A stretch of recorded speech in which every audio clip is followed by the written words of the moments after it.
Warning. This video and all other videos on this channel are for entertainment purposes only. The content of this video and all other videos on this channel are the opinions of the creator only and do not constitute legal, trading, investment, or financial advice of any kind. Investing carries a high level of risk and the majority of retail clients lose money. Do not invest any capital unless you understand the risks and you are prepared to lose it all.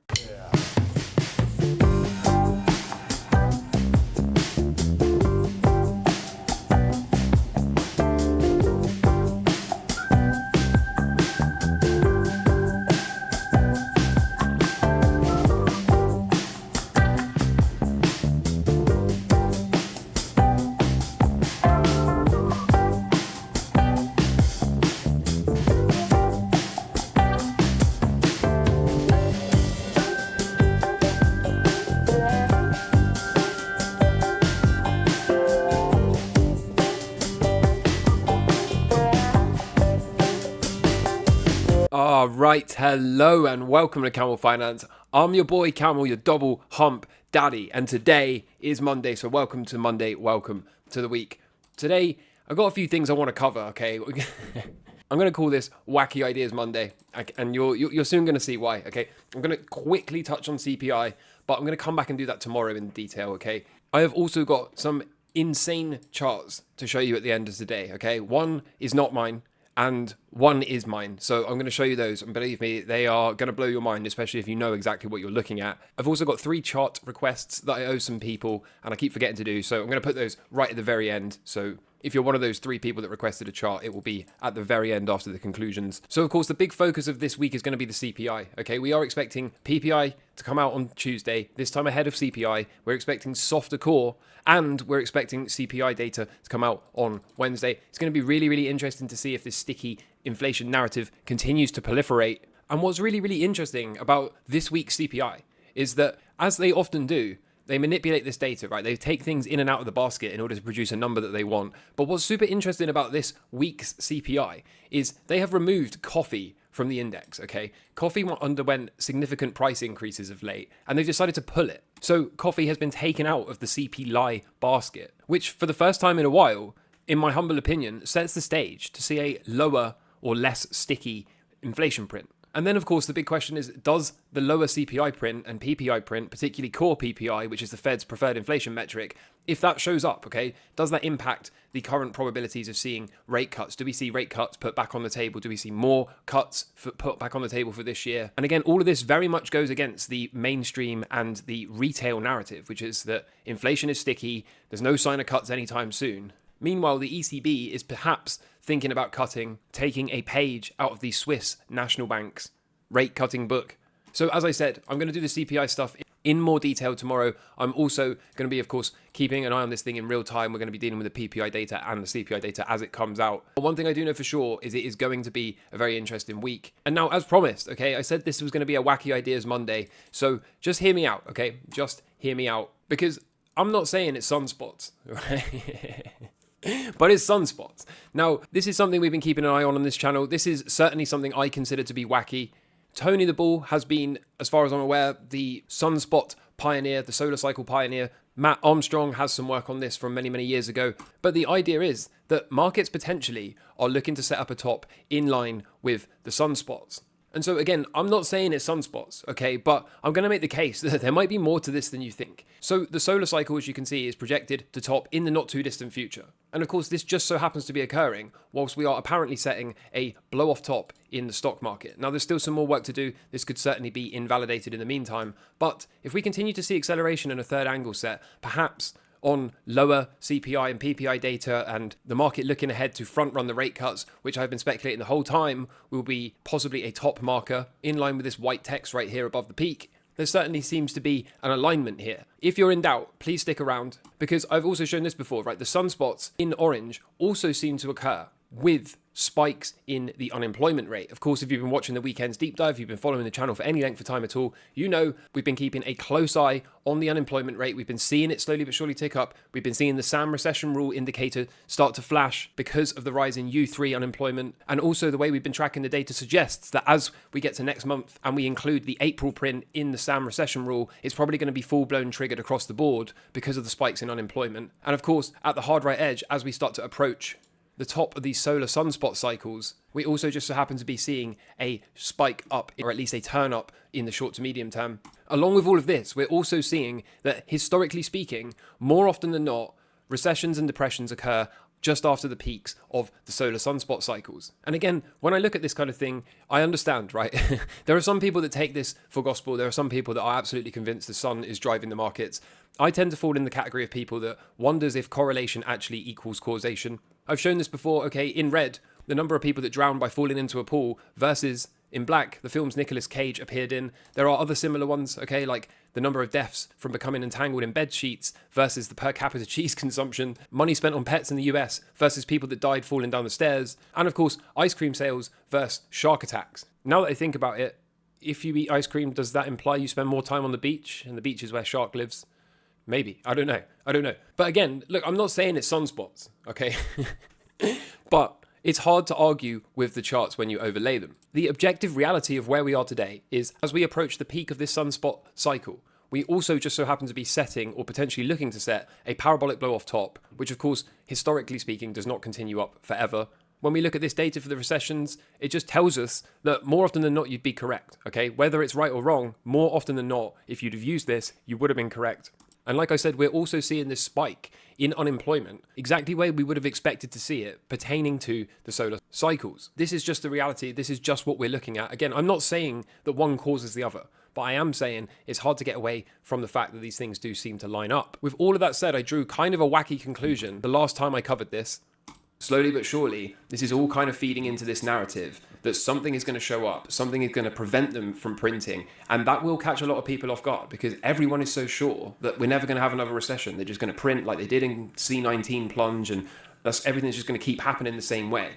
But I submit to you, what if it doesn't, right? What if the cycles do what cycles do? What if we don't find those lows till the end of 2026? And what if we start to see some kind of scapegoat in the form of, I don't know, solar sunspots or cyber attacks? Pretty weird and wacky concept, I know, but it's certainly not my craziest idea. So as you can see, I'm by no means trying to sit here and say the solar sun cycles are the driving force, right? I'm by no means suggesting that, this is what we need to be looking at, the sunspots and the cycles. As you could hear in that video, I think this idea is wacky. It's my idea and I'm telling you it's wacky, right? That's just the objective reality.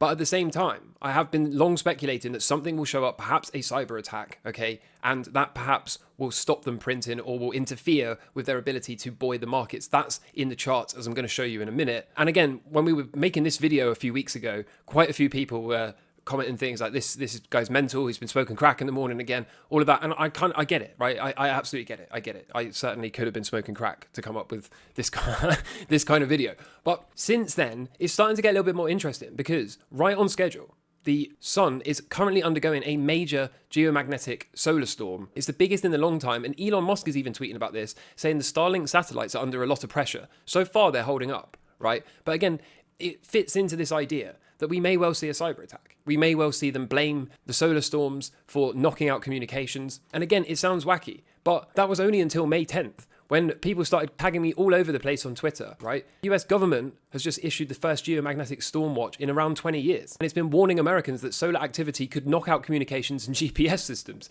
Again, I'm not saying this is going to happen. But I am saying maybe this would be one way of doing it. So again, I'm not saying it's sunspots. But it could be sunspots, right? That's just the reality in which we live.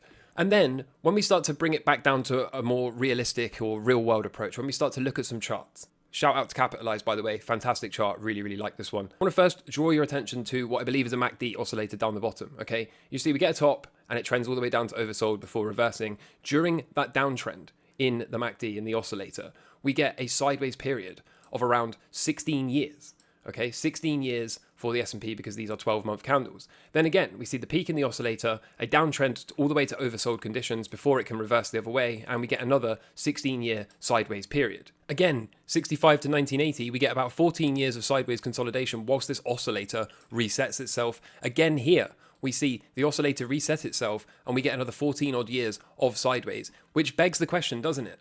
Are we open to another 14 years plus, maybe even 16 years of sideways consolidation and chop? And at least based on the historical 12-month oscillator reset pattern that we've seen every other time, if this continues to dive off a cliff on the right-hand side, okay, if this continues down, then it tells us at least to be open to not recovering the highs for some length of time. Perhaps another one of these lost decades. And so even if you don't subscribe to the solar cycle idea, right? Even if all of that seems like just complete nonsense, complete astrology, and I'm kind of in that camp of people, charts don't lie, okay? If this continues down, if we don't get this thing to curl back up, then looking left tells us to be open to seeing this come all the way back down to oversold, this whole thing maybe culminating in a blow off top that then never actually recovers the highs. And as crazy as that might sound, it's actually very consistent with what I've been talking about. For anyone that's observant enough to ever take the time to read the pink text, to pause your screen and read the pink text at the side of the melt-up chart, okay? A dollar bid, that makes sense. Deflationary bust, dollar go up, right? Look what else it says. Market finally bottoms when the Fed launches a record 10 or 20 trillion in QE. But here's the key, okay? The next line down. The bounce, as a result of this QE bomb, will actually form a lower high. Then we get another rollover with the collapse of everything, including the dollar, and they launch the CBDCs, digital IDs, social credit scores, off the back of this. So if I grab my yellow pen and make some wacky scribbles here, really what I'm calling for is this blow off top, should it occur, to violate to the downside, followed by a massive deflationary bust, okay? Then we get the 10 or 20 trillion QE bomb, we get a false bottom come in, a rollover to a lower high, and it's in here that everyone is like, oh my gosh, right? Please save us with the CBDCs. I've long been speculating that I don't think this deflationary bust, assuming it occurs, I don't think this is going to do enough damage to get people to beg for CBDCs. Because in here, people will just be saying, well, everything was overpriced. Okay, there's too much leverage in the system. This is good. This is healthy. It's a nice reset. They're going to print it back up. Then they do print it. We get massive amounts of inflation because 10 or 20 trillion is a massive amount of inflation. But here's where the real pain trade comes in, right? That bounce forms a lower high, rolls over. And it's in here that everyone will be begging for mercy. Please save us with the CBDCs. So again, all of this is actually very consistent with what has been written here the entire time. So then when we pull this chart back up, like I said, unless this thing curls back up and changes structure, then it's only reasonable to expect it to continue to the downside. And every other time that happened, we did indeed get this kind of lost decade. So whether you believe that the sunspots and the solar cycles are in control or not, doesn't really matter. And like I said a billion times already, I'm not really sure I'm in the camp of people that believes these are the driving forces behind the market. But for me personally, the question is, does it really matter, right? Does it actually really matter if they are correlated or not? When objectively speaking, if you just use this as a rough guideline, whether you believed in this or not, whether this is actually a driving force or not, if we'd have just said, okay, when the solar cycle peaks and starts to roll over, we could expect a recession and a depression to show up. Like I said before, you would have been right more often than not. We're also seeing this coincide with the unemployment spike and all of this at the time where we're kind of expecting to see a top come in the not too distant future for the stocks and for risk assets. And we just so happen to be putting in this parabolic blow off top, at least for now, until it becomes invalidated. And all signs kind of point to the fact that when the solar cycle's top, probably risk is going to as well, against the backdrop of them telling us there's probably going to be cyber attacks. The WEF has got Klaus Schwab out here going, a comprehensive cyber attack would make the C-19 crisis seem like a small inconvenience compared to a comprehensive cyber attack, words to that effect. And then, of course, we're seeing all of this, right? We're seeing all of this too. So maybe it's not that crazy, right?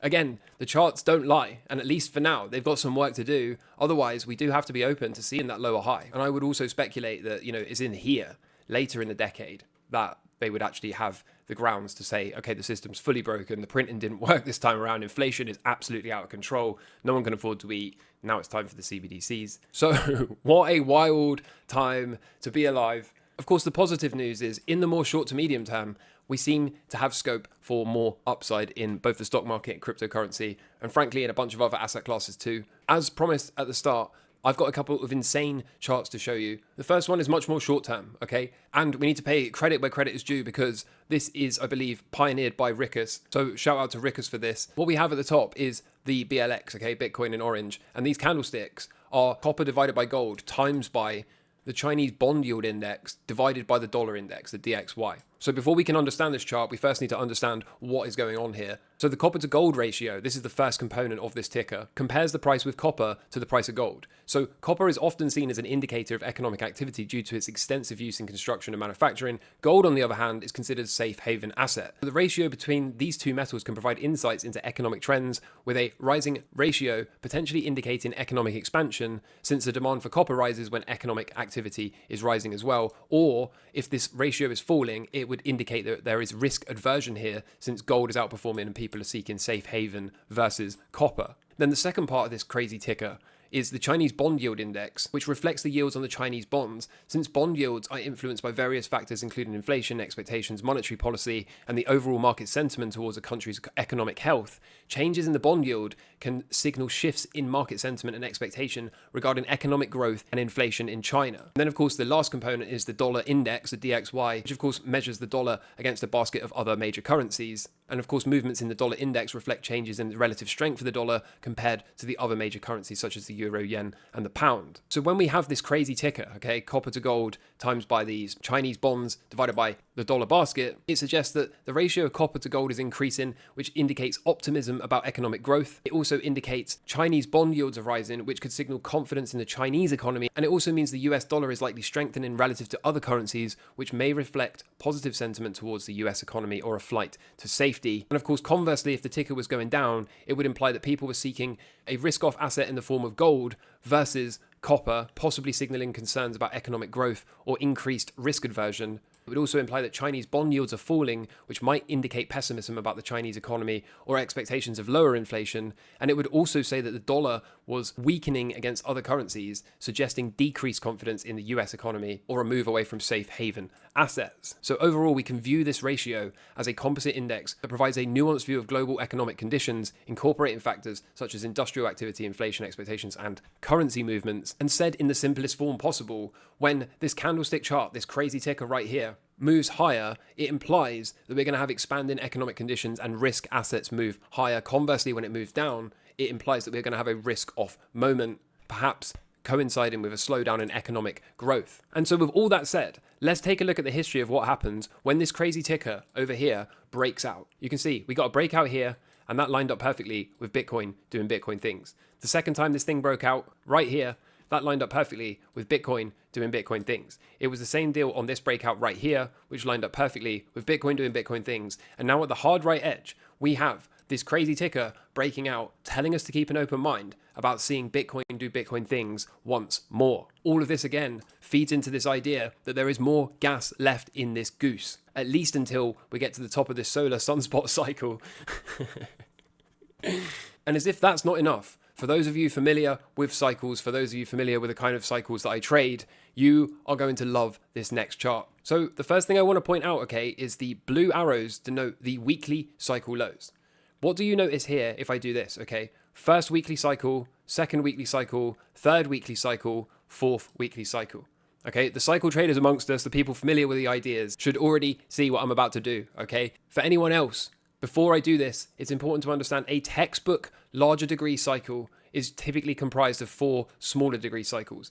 In a bullish trend, we expect them to go right translated, right translated, right translated, left translated on the way down. So far, this spot I made in the S&P 500 is we've had one right translated weekly cycle, followed by another right translated weekly cycle, followed by a third heavily right translated weekly cycle, which tells us that the textbook expectation for this fourth weekly cycle would be that it should left translate, meaning it tops before the halfway point of this current weekly cycle and then spends the remainder of this weekly cycle in a declining portion. So of course it doesn't have to occur this way, but since we've had 3 right translations, doesn't it only make sense that we expect a left translation? Doesn't that left translation also fit perfectly with the expectation that we're going to set a third and final angle? Of course, this would likely be the start of the end. We would find a weekly cycle low, get a counter trend bounce, and then we would expect multiple failed weekly cycles on the way down to that next weekly cycle, followed by multiple weekly cycles on the way down. And thus, we would end up with a shape that looks very, very similar to the speculation that we are going to have this blow off top, followed by a deflationary bust, all perhaps coinciding or even being driven by, depending on which camp of people you fall into, the solar cycles and the sunspots. It also makes me wonder that if this is what is going to play out, then somewhere in here, people will be expecting the printer to come back on, and yet something should get in the way of it to prevent that printer coming on until much, much later in time. Interestingly enough, take a look at this, right? Assuming we continue this downtrend, another failed cycle into here, this final weekly cycle, let me flip this onto a weekly chart so we can see it clearer. By zooming all the way out, this would give us our 4-year cycle for the S&P 500 right around the middle of 2026. Of course, Bitcoin's 4-year cycle would also be expected somewhere between then and, let's say, November of 2026. I don't know about you, but as far as I can tell, all the dominoes are slowly, one by one, falling into place. As ever, I don't want to get too far ahead of myself, I want to continue to take this thing one day at a time. I want to continue to be hyper aware of the invalidation levels, such as this second angle and the cycle low. But if indeed we start to have the hallmarks of a left translated cycle, if indeed we do set this third angle and then break down ahead of the halfway point, ahead of the midpoint between the two weekly cycles, then it's hard to say anything other than that is normal and to be expected behavior. And this is just what cycles do. This is also where I derived the left translated idea for Bitcoin, because if we zoom all the way out, okay, we've got this exact same fractalization playing out for Bitcoin, okay? Right translated, first cycle, second cycle, right translated, third cycle, right translated, fourth cycle, left translated, extended bear market decline. That same right, left translated pattern makes up the higher order degree, and this is just standard cycle stuff. What an absolutely wild time to be alive. Hopefully you've enjoyed today's Wacky Monday episode. Needless to say, not a great deal has changed in the charts since the weekend's deep dive. Hopefully it's also needless to say that since it's a CPI week, expect some chop, expect some volatility, expect some games as always, expect perhaps a final shakeout to scare everyone before then moving higher. As always, I'm going to continue to take it one day at a time, let the dust settle, and by Thursday or Friday we should have revealed the true direction. Before I love you and leave you, I only wanted to point at Bitcoin because I know people are going to ask me about this. I'm seeing an awful lot of people get excited again, asking if the bottom's in, telling me that perhaps I missed the cycle low and that we're not going to come down and undercut that low. That is not what cycles suggest. Okay, cycles suggest there's probably still one final rejection at resistance, a rollover into that cycle low timing window, and then I think it's go time. Then I think I can add the position, and then we finally get to find out if we are indeed going into berserk mode. So for now, as I often say, okay, there's really no point in playing patient all of this time and then just getting really excited by this bit of green. Well, we're up 2.5%. The low must be in, right? There's no point in doing that. The edge is in the cycles. The edge is in being patient. And so I'm going to continue to be patient until we can at least get a convincing move higher, convincing breakout. For now, though, cycles remain down. Therefore, it is still risky to be long, especially given that we got CPI, okay? CPI, they like to do a lot of chop. Wouldn't be surprised if we see this, and then off we go. Either way, by taking it one day at a time, by being objective, we'll be able to stay on the right side of the trade as always. And so thank you for being here. Thank you for putting up with my wackiness. As always, be as skeptical as you want, okay? But don't let dogma get in the way, okay? If we can use the solar cycles, then no matter how silly they sound, I say we use them. I'm not saying I would approach a bird in a bar and try to chat her up by telling her I use solar cycles to to get a read on the markets. Okay, it doesn't sound that cool, but if they can give us some kind of guideline to work within, then I say let what will be. So unless you want to hang around for a chart request, I'm your boy Camel. I hope you're doing well in life, and until next time, take care from me. All the best. Cheers. Bye. The first chart request was XRP. It's really not doing anything, is it? A whole heap of nothing. So long and strong, continue to push. I guess that's all there is to say about that. Someone else asked me to cover Doge. I mean, I don't know why, but whatever. It's got a range break, right? Breakout. So some work to do there. I guess all the while it's above there, I would possibly be thinking about remaining in longs, but it's got some repairs to make, right? It certainly needs to get out of here. Overall, what do you want me to say? It's Dogecoin, right? It's Dogecoin. And the last one is Gala Games. I don't know, man. That just doesn't do it for me. It doesn't do it for me at all. Probably at least want to see it get back above the blue. And then after that, it's going to run into here as well, isn't it? So I don't know. That's my thoughts on that. Other than that, welcome to the week. Have a great week, and I'll see you tomorrow. Cheers. Bye.